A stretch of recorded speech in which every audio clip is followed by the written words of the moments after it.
Australia میں طوفان کے باعث ہواؤں کی رفتار 62 میل فی گھنٹہ تک جا پہنچی۔ سڈنی کو بھی طاقتور طوفان نے لپیٹ میں لے لیا۔ شہر میں شدید طوفانی موسم سے دوسرے روز بھی نظام زندگی مفلوج۔ 55 سے زائد ملکی پروازیں منسوخ۔ بین الاقوامی پروازوں میں بھی تاخیر کا سامنا۔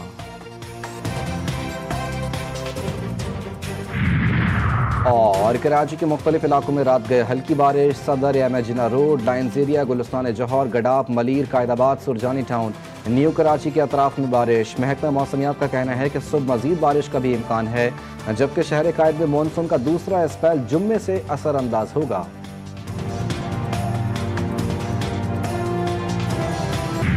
چیلنج ہے، خیبر پختونخوا حکومت گرائی تو سیاست چھوڑ دوں گا۔ وزیر اعلیٰ علی امین گنڈاپور کی گھن گرج، کہا ہماری حکومت اختیار سب بانی پی ٹی آئی کے پاس ہے، وہ جب چاہیں حکومت گرانے کا حکم دے دیں۔ آئینی طریقے سے حکومت نہیں گرائی جا سکتی، گورنر راج لگانے کا شوق ہے تو وہ بھی پورا کر لیں، کسی کو بھی نہیں روکیں گے۔ واضح کیا جو ملک چلا رہے ہیں بات صرف اسی سے ہوگی، ورنہ ملک گیر تحریک شروع ہوگی۔ بیرسٹر گوہر بولے، بانی پی ٹی آئی نے ہمیشہ کہا کہ مذاکرات معنی خیز ہونے چاہیے، حکومت ٹھوس اقدامات کرے تو پی ٹی آئی مذاکرات کے لیے تیار ہے۔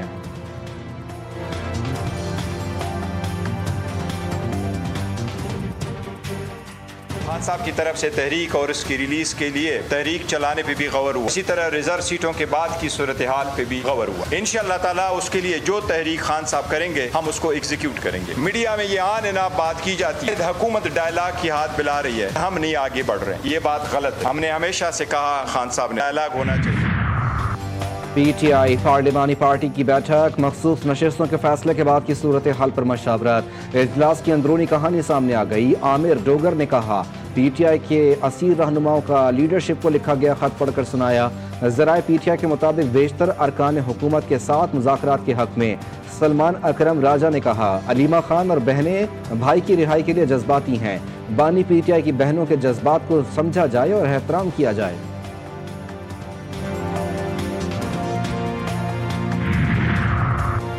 سیاسی جماعتوں کا طرز عمل بھی سیاسی ہونا چاہیے۔ وزیر مملکت برائے داخلہ طلال چودھری کا گنڈاپور کے بیان پر رد عمل، کہا تحریک انصاف نے بار بار سیاسی غلطیاں کیں، پہلے استعفے دیے پھر اسمبلیاں توڑ دیں، یہ اب اپنی نالائکی کی وجہ سے مخصوص نشستوں سے محروم ہو گئے۔ اگر کسی نے ریاست پر حملہ آور ہونے کی جرت کی تو جواب پہلے سے بھی سخت ہوگا۔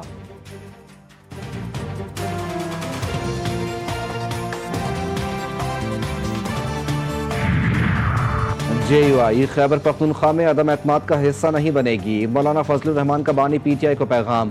بانی پی ٹی آئی کی بہنوں نے جیل میں ملاقات کے دوران پیغام پہنچایا۔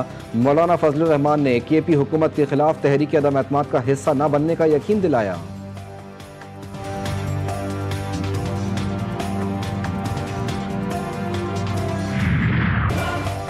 حکمران اتحاد کو قومی اسمبلی میں 2/3 اکثریت مل گئی۔ سپریم کورٹ کے فیصلے کے بعد قومی اور صوبائی اسمبلیوں کی 74 مخصوص نشستیں بحال۔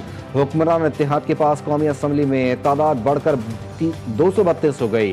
ارکان کی بحالی کا نوٹیفیکیشن جاری۔ پی ٹی آئی کے ٹکٹ پر کامیاب امیدواروں کا نوٹیفیکیشن واپس۔ قومی اسمبلی کی 22، صوبائی اسمبلیوں کی 55 نشستیں حکومتی اتحاد اور جے یو آئی کو مل گئیں۔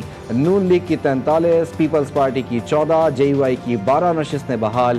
استحکام پاکستان پارٹی، مسلم لیگ کاف، A N P, M Q M اور پی ٹی آئی پی کے کی ایک نشست بحال کی گئی۔ ملک میں چینی کی بڑھتی قیمتوں سے حکومت پریشان، ایک بار پھر چینی درآمد کرنے کا فیصلہ کر لیا۔ سرکاری سطح پر 5 لاکھ ٹن چینی درآمد کی جائے گی۔ یہ چینی عوام کو سستے داموں فراہم کی جائے گی۔ مہنگی چینی بیچنے اور ذخیرہ اندوزوں کے خلاف کریک ڈاؤن کا بھی فیصلہ۔ ناجائز منافع خوروں کے خلاف انتظامیہ کو متحرک کیا جائے گا۔ مافیا پہلے چینی برآمد کرتا ہے اور پھر درآمد کرتا ہے۔ امیر جماعت اسلامی پاکستان حافظ نعیم الرحمان کی حکومت پر شدید تنقید، کہا تنخواہ دار طبقہ ٹیکس دے رہا ہے، جاگیردار ٹیکس نہیں دے رہے، حکومت اپنی مرضی کے فیصلے چاہتی ہے۔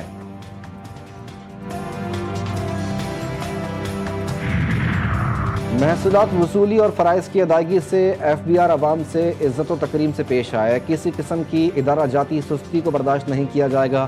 وزیر اعظم کی زیر صدارت ایف بی آر کی ڈیجیٹلائزیشن اور دیگر اصلاحات پر اجلاس میں گفتگو۔ وفاقی ٹیکس محصولات میں اضافے پر وزارت خزانہ اور FBR کو سراہا، کہا نئے مالی سال میں محصولات وصولی اور معاشی اہداف کے حصول میں یہی مستعدی جاری رکھیں۔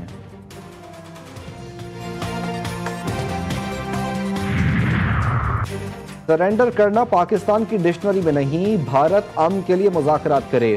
چیئرمین پیپلز پارٹی بلاول بھٹو کی بھارت کو مذاکرات کی دعوت، کہتے ہیں دہشت گردی ایک عالمی مسئلہ ہے، بھارت الزام تراشی کے بجائے دہشت گردی کے خاتمے کے لیے عالمی کوششوں کا حصہ بنے۔ پاکستان دہشت گردی کے خلاف ہراول دستے کا کردار ادا کر رہا ہے، عالمی برادری دہشت گردی کے خلاف جنگ میں پاکستان سے تعاون کرے۔ بلاول بھٹو نے کشمیر جیسے تصفیہ طلب مسائل پر بات چیت کو ضروری قرار دیا۔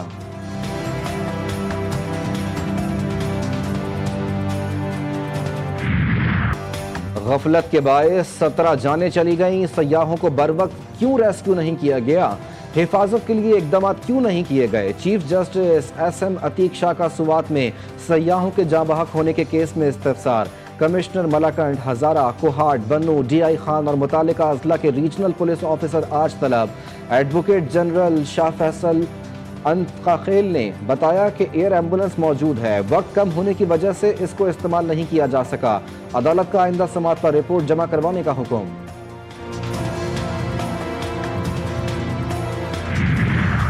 وزیر اعظم سے گورنر خیبر پختونخوا فیصل کریم کنڈی کی ملاقات، شہباز شریف کو سانحہ سوات سے متعلق بریفنگ، وزیر اعظم کا قیمتی جانوں کے ضیاع پر افسوس کا اظہار، متعلقہ اداروں کو واقعات کے تدارک اور روک تھام کے لیے اپنی استعداد کار بڑھانے کی ہدایت۔ ملاقات میں مجموعی ملکی صورتحال پر بھی تبادلہ خیال کیا گیا۔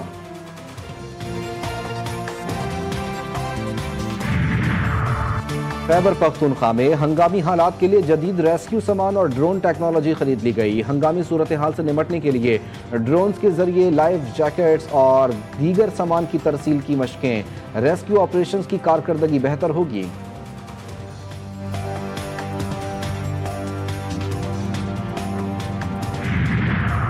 پنجاب اسمبلی میں اپوزیشن کی ہنگامہ رائے کے معاملے پر اہم پیش رفت۔ پنجاب اسمبلی سیکریٹریٹ نے 26 اپوزیشن اراکین کے خلاف باضابطہ ریفرنس تیار کر لیا۔ ریفرنس کے لیے سیکریٹریٹ نے ضروری دستاویزات جمع کر لی۔ تحریک انصاف کا بھی ریفرنس کا قانونی مقابلہ کرنے کا اعلان۔ وزیر اعظم کی ضلع باجوڑ میں بم دھماکے کی شدید مذمت، اسسٹنٹ کمشنر اور اہلکاروں کی شہادت پر گہرے دکھ اور افسوس کا اظہار، شہداء کے اہل خانہ سے تعزیت۔ شہباز شریف نے کہا دہشت گردی کے مکمل خاتمے کے لیے پرعزم ہیں۔ باجوڑ دھماکے میں اسسٹنٹ کمشنر سمیت 5 افراد شہید اور 11 زخمی ہو گئے تھے۔ مری میں 2 تاجر گروپوں کے درمیان جھگڑا، فائرنگ اور پتھراؤ سے 3 افراد زخمی۔ پتھراؤ سے سیاحوں کی گاڑیوں کے شیشے ٹوٹ گئے، فائرنگ سے سیاحوں میں شدید خوف و ہراس۔ امتیاز شہید روڈ پر بھاری نفری تعینات۔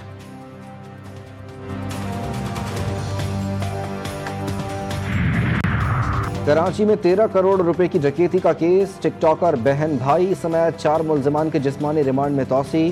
ملزمان میں نمرہ شاہد، شہریار، یسرا اور شہروز شامل۔ ملزمہ نمرہ نے بتایا پولیس نے تشدد کا نشانہ بنایا ہے۔ عدالت نے کہا یہ تو ٹیٹو کا نشان ہے۔ عدالت کا ملزمہ کا میڈیکل کروانے کا حکم۔ ٹک ٹاکر کاشف ضمیر پھر گرفتار، CTD لاہور نے کاشف ضمیر کو گرفتار کیا۔ کاشف ضمیر کی باوردی مسلح گارڈز کی ویڈیو سوشل میڈیا پر وائرل ہو رہی تھی۔ CCTD کی ٹک ٹاکر کے 13 گارڈز کو بھی گرفتار کر لیا گیا۔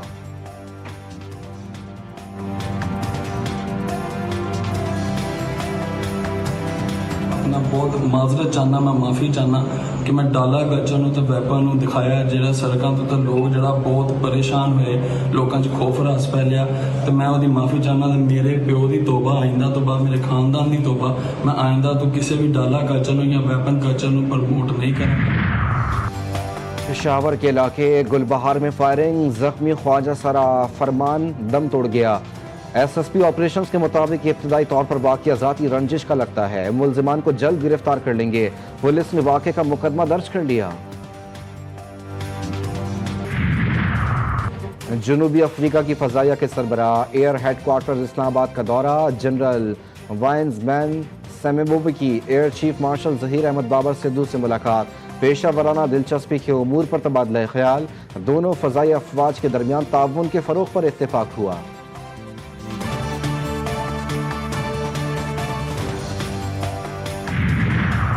عالمی توانائی جوہری ادارے سے تعاون معطل، ایرانی صدر مسعود پزشکیان نے قانون کی توثیق کر دی۔ قانون کے تحت IAEA کے معائنہ کار ایران میں داخل نہیں ہو سکیں گے۔ ایجنسی کے ڈائریکٹر رافیل گروسی کو ناپسندیدہ شخصیت قرار دینے پر غور۔ وزیر خارجہ سید عباس عراقچی نے دو ٹوک انداز میں کہا کہ ایران جوہری حق سے کبھی دستبردار نہیں ہوگا، مذاکرات فوری طور پر دوبارہ شروع نہیں ہو سکتے۔ عراقچی نے یورپی ممالک کے ایران کے ایٹمی پروگرام کے خلاف تباہ کن رویے کو سفارتکاری کے لیے دھچکا قرار دیا ہے۔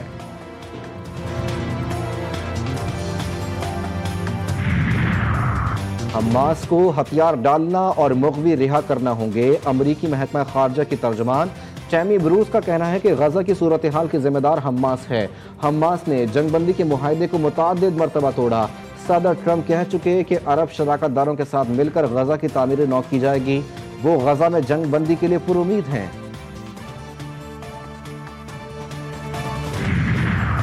غزہ میں امدادی مراکز پر پھر قتل عام، خیموں، مکانات اور رہائشی مقامات پر صبح سے جاری وحشیانہ حملوں میں 45 فلسطینی شہید، درجنوں زخمی۔ اسرائیلی حملے میں انڈونیشین اسپتال کے ڈائریکٹر مروان السلطان بیوی بچوں سمیت شہید۔ اسپتال میں ایندھن ختم، زیر علاج سینکڑوں زخمیوں اور مریضوں کی جان کو خطرہ۔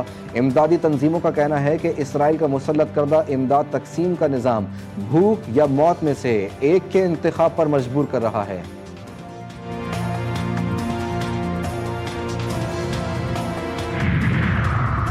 9 مئی کی رات امریکی نائب صدر نے فون کر کے بتایا پاکستان بھارت پر بہت بڑا حملہ کرے گا۔ بھارتی وزیر خارجہ کا اعتراف، جے شنکر کی ٹرمپ کی جنگ بندی سے متعلق دعووں کی تردید۔ کہا امریکی نائب صدر نے نریندر مودی کو فون کیا تو اس وقت میں اس کمرے میں موجود تھا۔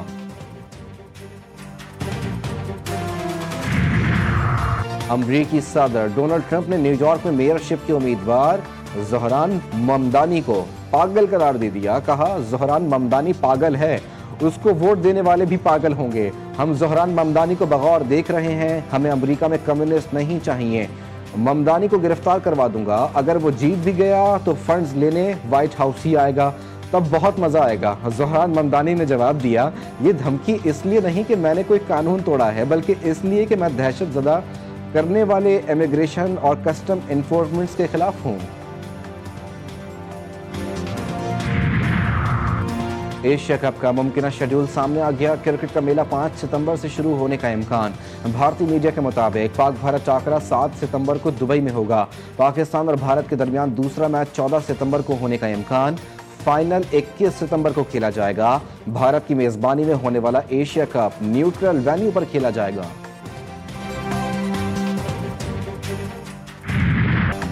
جاوید میاں-داد کے چھکے سے بالی ووڈ کے سپر اسٹار عامر خان کی شادی خراب۔ اداکار کا انٹرویو میں انکشاف۔ کہا پاکستان کے سابق لیجنڈری بیٹر جاوید میاں-داد کے تاریخی چھکے نے شادی کی خوشی کو مایوسی میں بدل دیا تھا۔ 18 اپریل کو میری شادی تھی، اس دن بھارت پاکستان کے خلاف میچ جیت رہا تھا، میں خوش تھا کہ شادی بھی ہو گئی، میچ بھی جیت رہے ہیں۔ جیسے ہی جاوید میاں-داد نے آخری گیند پر چھکا مارا، سارا موڈ خراب ہو گیا۔